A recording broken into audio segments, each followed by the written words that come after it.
We just got, that's where we went this afternoon. Yeah. I go, how can I get that 319?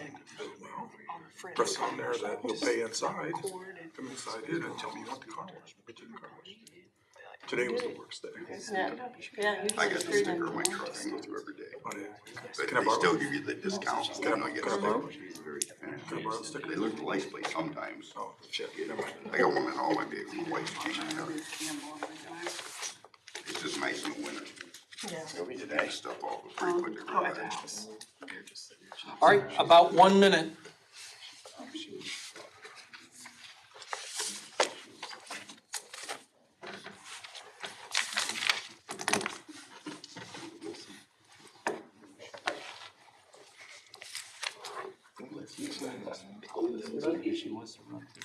Yeah, they're even lower than places out south. Yeah, Cax is usually lowest, but that Marathon just stays way down. So they're out of where do you say? I think out of Canada, I'm not sure. They was telling me who it was about it now. Yeah. They paid not to think of that person that right now. Seriously? I was gonna say that. Yeah, got it. He took the night off. All right, we'll get on our way here. I have limbitis. 10, 9.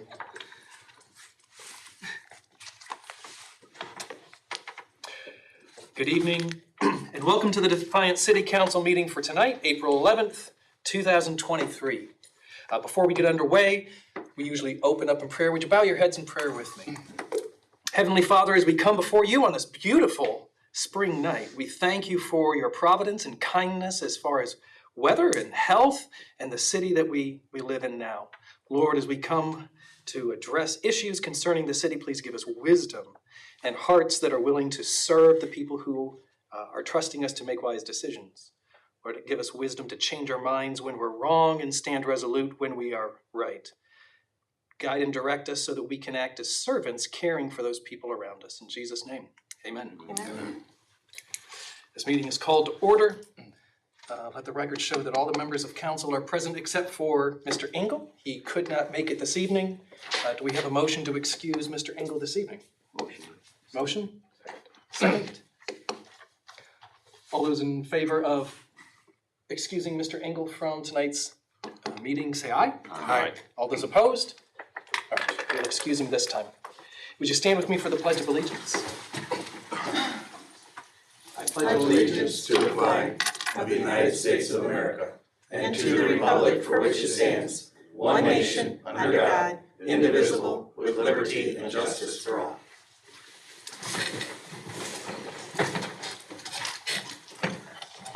As we get underway this evening, we have a special guest. Tonight, Marissa Bramble is here to speak with us about housing first policies for the homeless. You are a social work and psychology student at Bowling Green, correct? Yes, correct. Excellent. Well, thanks for being our guest this evening. Thank you for having me. I prepared a little speech for you guys, and then when I'm done, I can open the floor up for some questions for you. I'll do my best to answer it. All of my knowledge comes based off of literature review that I've done at school. So hello, my name is Marissa Bramble. I live in Defiance, Ohio, and I'm a psychology and social work major at Bowling Green State University. I am here today to speak about the topic of homelessness and the housing the unhoused population. Although I am here on behalf of an assignment from class, I want it known that I am very passionate about helping the unhoused population and advocating for those who need it. According to Security.org, Homelessness in America 2023 Statistics, Analysis, and Trends, roughly 582,500 individuals are experiencing homelessness in America. This is an increase of about 2,000 people since the last census was conducted in 2020. Roughly 30% of people without homes are experiencing chronic patterns of homelessness. And according to an article on Lending Tree, Ohio is ranked number 11 in the homeless population by state with approximately 10,654 people who are homeless. Of that number, only 68.9% of them are in shelters, leaving the rest out on the streets. Many of those struggling with homelessness often have coexisting mental and substance use disorders. It is not uncommon for those experiencing homelessness to have also experienced trauma and violence, which often leads to behavioral health problems and chronic physical health conditions. So how can we help this vulnerable population? The Housing First approach. Housing First is a homeless assistance program with an emphasis on housing people who are experiencing homelessness. This ends their homelessness and serves as a platform for which they can pursue personal goals and improve their quality of life. This approach is guided by their belief that people need basic necessities like food and a place to live before they can attend to anything else like gaining employment, budgeting properly, or addressing substance use and/or mental health issues. Housing First is also based on the understanding that the person's choice is valuable in selecting a house and that using that choice is likely to make a person more successful at remaining housed and improving their quality of life. So what makes Housing First different from other approaches? It does not require people experiencing homelessness to address all of their problems prior to gaining access to housing. It does not mandate participation in services before or during in order to gain or retain housing. Housing First approach views housing as the foundation for life improvement, and the access to permanent housing without conditional beyond a typical renter should not be required. Housing First offers supportive services to support people with housing stability and well-being, but participation is not required. This is because those services are most effective when the person chooses to engage. So who can be helped by Housing First? Anyone experiencing homelessness. Housing First has two approaches to help those experiencing homelessness.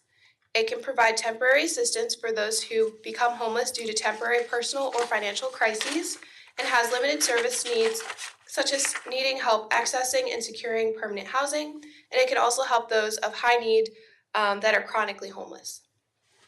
Along with this temporary assistance option, there is a permanent support housing option, and this targets individuals and families with chronic illnesses, disabilities, mental health issues, or substance use disorders who have experienced long-term or repeated homelessness, and it provides long-term rental assistance and supportive services.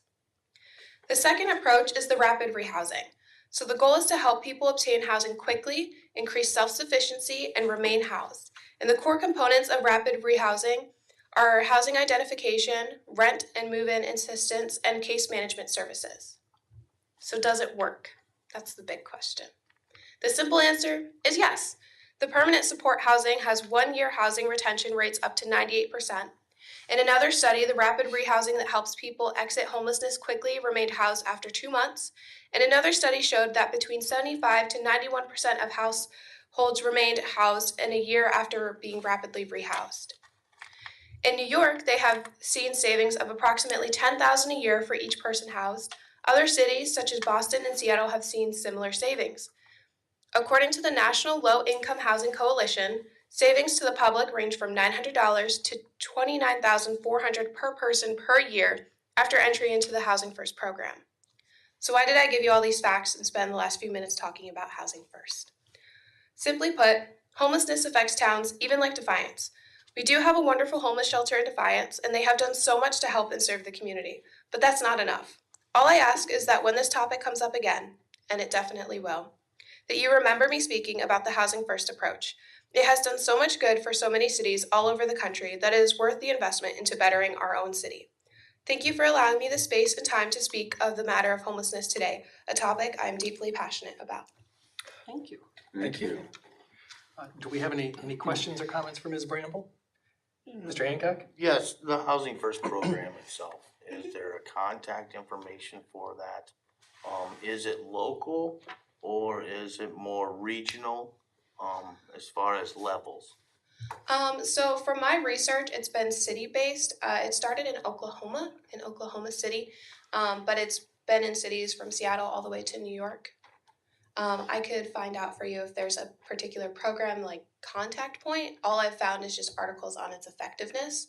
From my understanding, it's cities choosing to, instead of investing in programs that require you to get services to be housed, they take that money and invest it in having housing first options with having services available on the back end.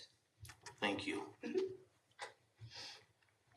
Mr. Rusty? I think in Defiance, we have supported programs that do provide housing for people Yes. in need. And for the most part, for us, like most communities, for it to be affordable for us, we have to have either state, federal assistance to make those things happen. And the other part is, investors who are willing to come forward, you know. We've been very supportive of those types of programs. It'd be very hard for a community, and you've probably done it saw it in your research, is that very hard for a community to basically reach out and just take money out of their coffers to basically build items for somebody. Yes. We just can't do it. Yeah. So. Yep. Anyways. Yep, that's why I was just kind of giving some information, so that way, as this topic continues to grow and come up again, you can remember that a lot of cities have been saving money by choosing to invest in the housing option first, instead of wasting money on forcing people to pursue services that they don't necessarily want to pursue. It costs you more money to force people to go into multiple services that they end up dropping out of and not even remaining housed and then being thrown back into that system on repeat than it does to house them and give them the option for services, especially if they are struggling with mental health or substance abuse. Excellent. Well, thank you for being our guest this evening. Thank you.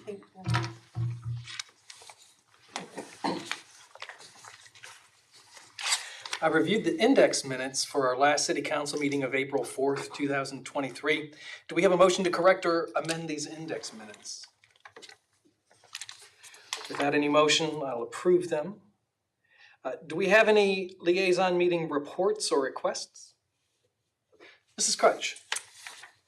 I didn't write this, Sean did, but I'm going to read it.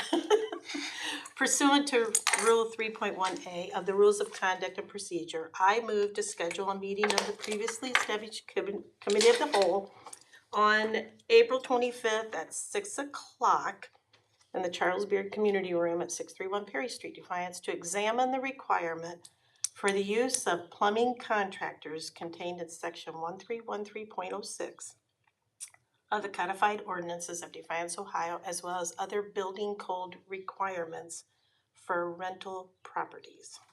I make that motion. You're making 6 o'clock, Mrs. Crutch? Can we do 6, or I think 5 o'clock would be a good idea. 5 o'clock would be better? Okay. Is that doable, Mr. O'Donnell? Yeah, well, since the cat's out of the bag, I just left the date blank so you can fill in whatever you're doing. Okay. And I was thinking April 25th because we had talked about the last Right. Tuesday, and that is April 25th, correct?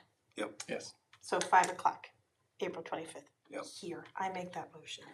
So, motion made for such a meeting here on that date. Second, Mr. Corbett.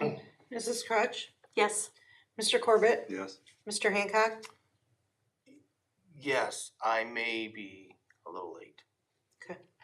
Mr. Rusty, Yes. Mr. Mass, Yes. and Mr. Wexler. Yes. All right. Then we'll be meeting on April 25th at 5 o'clock here. Pursuant to Rule 22 of the Rules of Conduct and Procedure, I move to establish the entire membership of City Council as a committee of the whole to study the requirement for the use of plumbing contractors contained in Section 1313.06 of the codified ordinances of Defiance, Ohio, as well as other building code requirements for all rental properties. Make that motion. The same. Same thing. So that motion establishes you all The as a committee of the committee of the whole. You've already determined when you're gonna meet, so. So we have such a motion. I'll second. There we go. Mrs. Crutch, Yes. Mr. Corbett, Yes. Mr. Hancock, Yes, Mr. Rusty, Yes. Mr. Mass, Yes. and Mr. Wexler. Yes. There we go. Aren't you guys happy we're gonna do that? Oh, I'll be here. Are we gonna do Oh, yeah. I know you will be here, and that's Very good. interested. So you cannot have executive sessions in committees. I know, I was joking, I said, are we gonna have, as we're No. executive session, No. I'm giving her a I guess, Mrs. Crutch, He's always Oh, giving no. me a hard time. can you I email? love executive sessions. I'll do it. Email it to me. Yeah. Okay.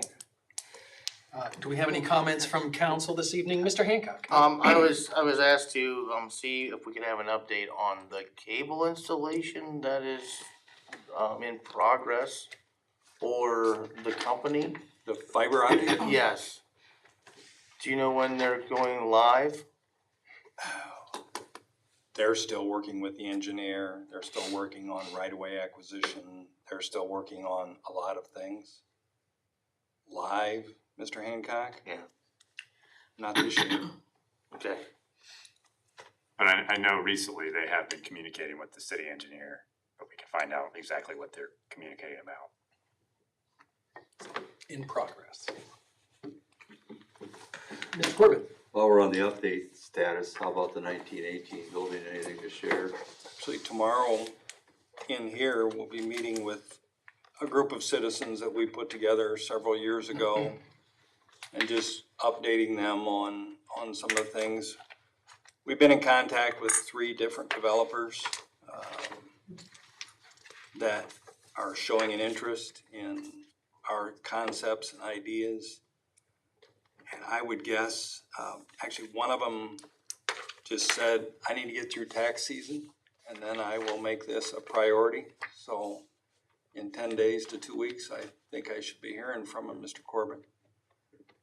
I will say, for those of you that all toured the building, you'll recall that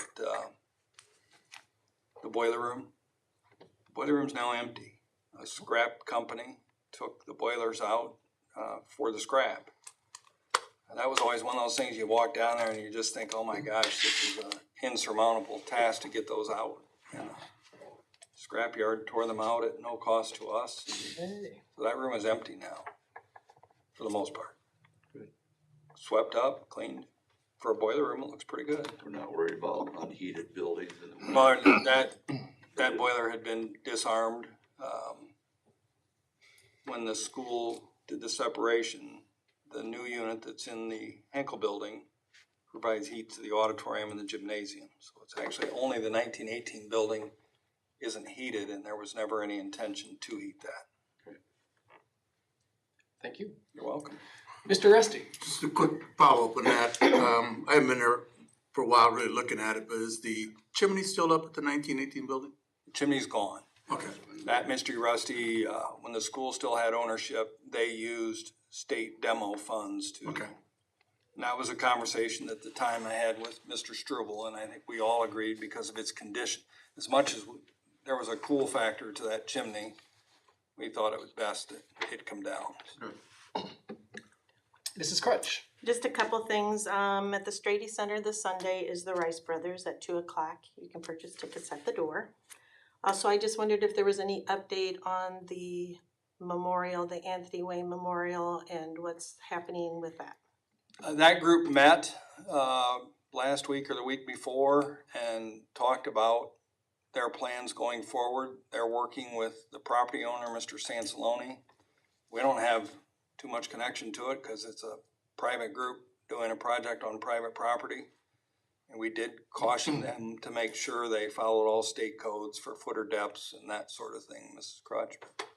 So if it's privately owned, then will he give that to the city as a park then, or will he take care of that? Well, as you place. know, he owns the house next door. And Yes. when we were just down there, Yeah. he's mowing the grass and all of that. You know, Mr. Sansaloni's my age, so long term, I'm not. I kept our out of it, but you know, long term, I'm not sure what his plan is. I would certainly think that might be in the cards because he's talked about doing something like that with that house as well. So. Okay. And then the last thing is I've received some texts, some emails, some phone calls, you know, and I know we already voted on the low-speed vehicles, but I'm just gonna make a comment and we can just let that set. But I go back to Jeff Leonard's comments over the years of connectivity, you know, and how we wanted to have connectivity among the north, south, and east and west of Defiance. And we're doing connectivity of sidewalks and trying to do that, and I feel bad that we're not doing the connectivity for the low-speed vehicles. So that's my comment. Thank you. Mr. Rusty? Just a follow-up, paper today had something that related to the Commerce Drive that's going to be built. Oh, it's well underway. Okay. The underground work is all done, Mr. Uresti. Water lines are in, sanitary's in, storm sewer's in. They're milling off the old road. It's quite a mess. to be honest with you. There's barricades been set up and already run into, Mr. O'Donnell. Last night. Yeah. What's the timeline for the total project? I believe it's like an August 1 completion date, Okay, I think. all right, thanks. Mr. Mast? Since we're on updates, I hate to ask, but I see there's a lot of action on Carpenter Road, and looks like a pipe is ready to be pulled. Do we have an update? There's a pipe ready to be pulled. Just finishing up, boring through, then they'll grab that pipe, Mr. Mast, and pull it back through. You probably have a better idea of the date because you've been working with the contractor. We're still negotiating with contractor on a substantial completion date. As you know, it was originally February 28th. And they ran into some issues, some problems on January 5th, and are requesting an extension. We're discussing with our outside counsel on how much time to grant them at them currently. Yeah. Is there any proposal on the duration of pulling this pipe? Is there gonna be a substantial issue for Eagle Rock or anyone along that road as far as blockage? Because As far as like water blockage or? no, blocking driveways.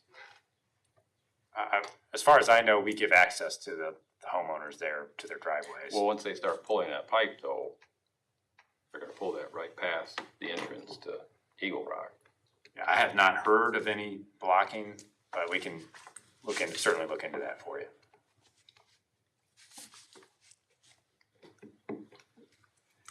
Any other comments or questions from council? If not, I only have one thing on my desk. Phoenix Theaters, Northtown LLC, doing business as Phoenix Theaters at 1500 North Clinton Street, Suite 9 here in Defiance, is filing a D5B liquor license request. So the previous one was the wrong form. This one is the right one. Do we have a motion to request a hearing on this issue? All right. Best wishes, Phoenix Theater. Thank you. And that's all for me. Mayor McKim. Not quite all, sir. Thank you. Just quickly, I emailed council a week or so ago, explained that Yvonne Dale is moving to the suburbs of Brunersburg and bought a house on the river. She's just so excited, love working with Yvonne, but she won't be able to maintain her position on the tree commission. She did ask if she can continue to attend in more of an ad hoc type way. Certainly let her do that because she's passionate about that tree commission. It's a fun commission to be involved in. And Becky Michael has asked me on several different occasions if she could somehow serve the city in some way, and so I would propose that that you allow me to appoint Becky Michael as the next member of our tree commission. So in regards to the appointment of Becky Michael to the Tree Commission, shall the consent of council be given to the appointment made by the mayor? All those in favor say aye. Aye. All those opposed? All right. Congratulations, Becky Michael. Thank you. Just a quick update. As you all know, Saturday was our Clean Up Your Parks Day, and some concern that we wouldn't have the numbers.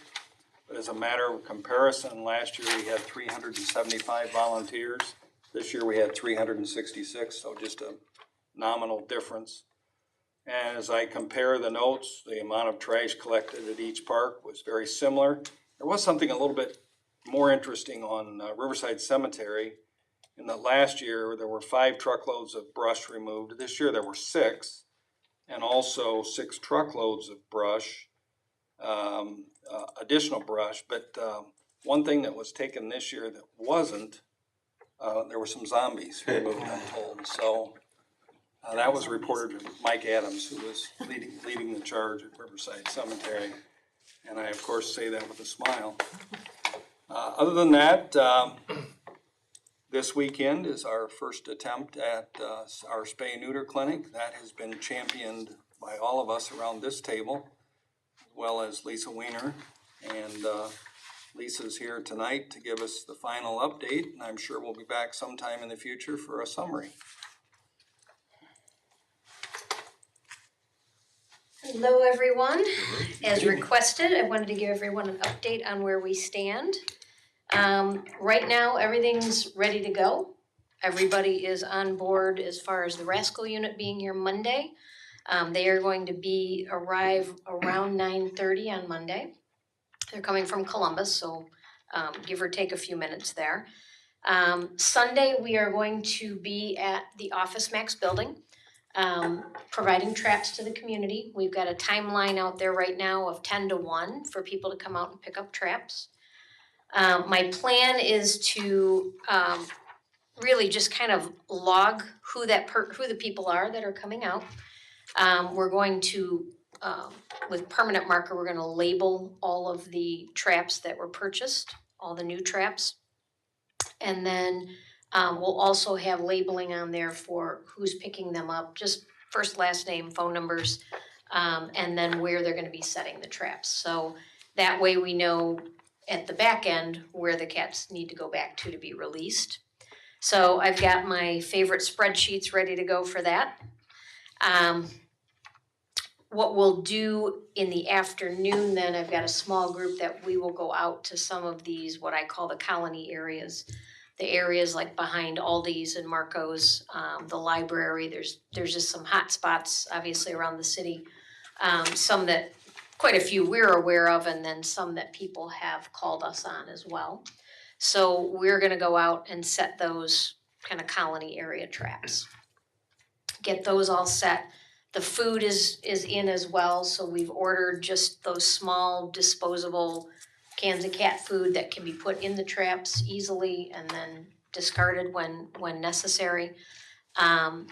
And then first thing Monday morning, very early, we're gonna be at the building between 7 and 9. Hopefully having people come and drop cats off at that point. We'll be accepting those. And that same spreadsheet of people that picked up traps, I'll be continuing on there to see what they brought, who they brought.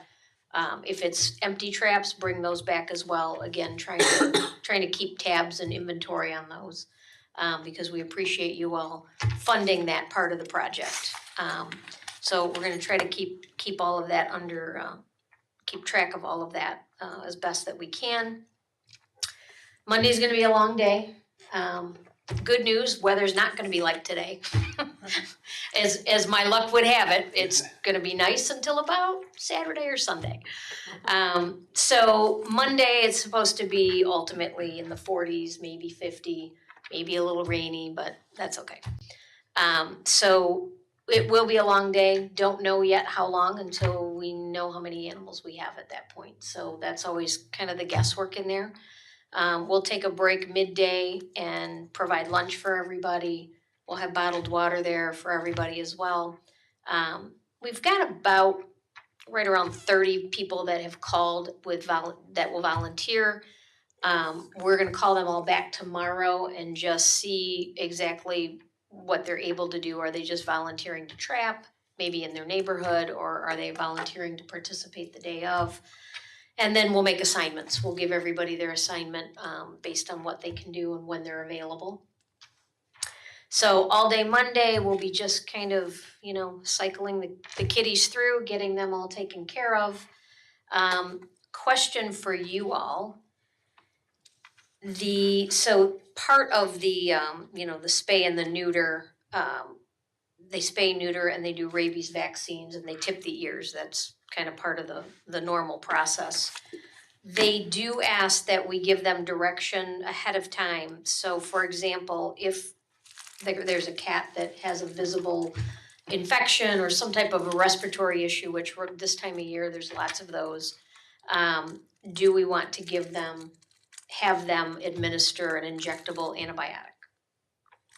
My recommendation is yes, because we're putting money into these cats to obviously spay, neuter, and vaccinate them. So at this point, we have the people there, they can do it very quickly. It's an injectable 2 to 3 week antibiotic that should clear up any issues. So my recommendation is that we give them the permission to do that if they see fit. It is an additional $35 for that. So that would be on top of the spay and neuter. They also will do ear cleaning and flea and tick treatment, etc. I guess my feeling on that my recommendation, although I would love to have all of that done, but the reality is, as we all know, anybody that has animals, if you don't keep up on the flea and tick treatment, it's 30 days out and it's kind of done. So I guess for me, I don't see that as critical as when you know there's something wrong with the animal being able to administer something. So that would be my recommendation. I don't know if you all need to vote on that or how that works. I would think we can go on your recommendation and proceed with the vaccinations. We'll take a look at the numbers after this time, and Okay, if we need to rethink it in September, we will. sure.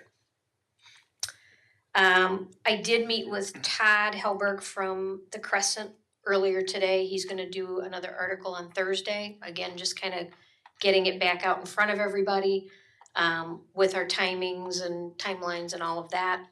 I know Debbie was going to, post something on social media. We've been doing that as well, on our social media as well as the current events pages. So we're gonna keep that going all week, just to keep people informed. I did speak with Ryan Mack as well, earlier today, and we are good to go. We're gonna meet Friday and get all the supplies that we need over there to the building. Make sure we know how to get in, all that good stuff. And determine at that point, or at least sometime between then and Monday, if we need any type of heaters. I'm hoping not, with it being so warm this week. I'm hoping it'll be, the temperature within the building should be fine, but just in case. But we'll make sure we have all of our supplies and such in place for that. Questions? Mr. Rusty? Volunteers, Mhm. do they need to call you, or is there a social media on Facebook or someplace where they can enter their names? Or? They've been calling, so that's what we've been doing the last few weeks. That's what We you posted prefer. it on social media and said if you're interested in volunteering, give us a call. We've got that list, and that's what I'm gonna kind of make callbacks tomorrow and Thursday, and get assignments for people, so they know, find out when they can help, what they're able to do, and then I can kind of put them in a group. Mr. O'Donnell? More of a public service announcement to maybe some of our residents who have house cats and pets that they don't want to have them neutered and spayed or spayed. In the event that Sunday night may be a good night to keep your pets inside your houses so that they don't wind up in one of these traps. Yes. If they do and they are spayed or neutered, I will tell you that animal control is a governmental function as defined by 2744.01 of the Ohio Revised Code, and as such is entitled to political subdivision immunity.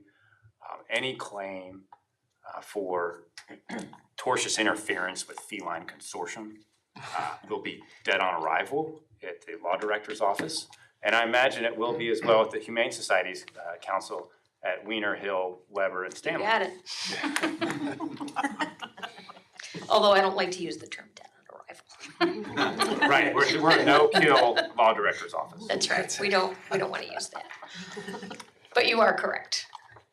That's a good note to make for the public, because it can happen. And, that's the downside, there's no dog tags, there's no real, identification for cats, and if it's not on your property, it's kind of fair game. Maybe you should, pass that on to Todd, he could put that in the ad also. Yep, sure can. We can also put it on social media as well.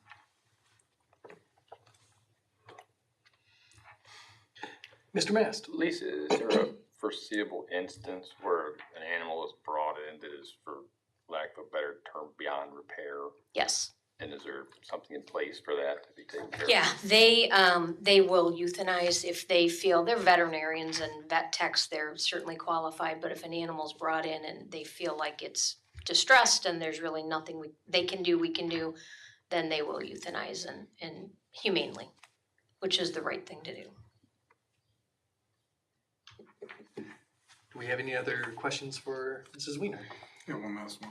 Mr. Rusty? If anybody's interested in a cat who's going through this program, Can they come down and basically look at what's there or basically inquire about it or before? As far as it's basement? adapting it, I would say yes if it's friendly. I mean, the theory is most of these are probably stray feral cats, and they're not exactly, Okay.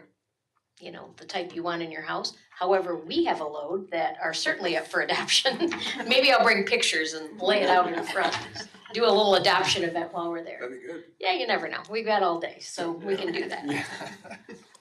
Thank you. Yeah, thank you You're for very being our welcome. guest. I think everything's on track. As far as I know, everything's good to go. It'll be a learning process. You know, this is our first one. We haven't done this, so we'll find out things we can do better in September, and that's okay. That'll work. Thank you very much. Thank you. Absolutely. Thank you guys. And anything else, Mayor McCann? I think that's enough, sir. Thank you. Mr. O'Donnell I have nothing at this time. and Ms. Sprague. I just have one purchase order, PO number 2023-00907. It's for second quarter 2013 chemicals, $20,970 for a water treatment plant. And then I just wanted to, just an update, last week at Board of Control, we talked about reservoir lighting, which was in the budget. And originally the budget, had 20,000 allotted and the bid came back at 37,000. And I went ahead and okayed that because we do have the funds available in that budget line, to spend the money on that. Is it I think it's 5 points of the parking lots. Right. He had the map, so just to give you a heads up on that. Nothing up top, just down in the parking lot. One I up think on the boat, Yeah, up on the boat, Yeah. up on the boat dock. I thought it was. but I don't know if any of you use that. It's really nice back there, and it does. Parking lot, I thought he Yes. was doing something up there, that's why. It looks really nice, and now with that nature trail back there, it gets a lot of use, and I think it'll be good for people. I think the safety, security, we've Yes. had a little vandalism, Right, so. it's all good. Yeah, but that's all I have. All right, thank you. Yep. We do have one item of legislation for consideration this evening. First reading by caption only. An ordinance vacating the right-of-way between Lot 6 and part of Lots 1 and 2 in Holgate addition to the city of Defiance. Mr. O'Donnell. Thank you, Mr. President. The owners of the surrounding parcels at 129 and 139 East Sessions Avenue, that's just around the college, applied to vacate this north-south right-of-way that runs adjacent between these two parcels. Of course, 905.19 lays out the procedure. You're all very familiar with it. 3 readings. If you want to allow it to go to this next reading, the appropriate motion would be to let consideration of this bill lie. The city engineer did determine that there are no public utilities on this right-of-way, and the City Planning Commission voted unanimously to vacate these right-of-ways at its March 20th, 2023 meeting. And as requested, the parties have executed a shared easement agreement for the access, ingress, egress, and maintenance on that right-of-way for these two parcels. They will record that agreement should this bill pass and take effect, and upon it taking effect. But again, we do require, the code does require 3 readings before passage. Excellent. Do we have any questions for Mr. O'Donnell? All right, Mr. Waxler? Make a motion, do you just wanna make a motion, let it lie? That would be my recommendation, but that's up to Make a you. motion, let it lie. We have a motion to let lie Mr. Waxler. Second. Second, Mr. Hancock. All in favor of letting the motion lie until we can readdress it, say aye. Aye. All those opposed? Then we will let this issue lie until next time. With the items of legislation addressed, do we have any citizens' concerns? If not, then we will reconvene in 2 weeks. Do we have a motion to adjourn for this evening? So moved. So moved. All those in favor of adjourning for this evening, say aye. Aye. All those opposed? All right, we will meet again in 2 weeks.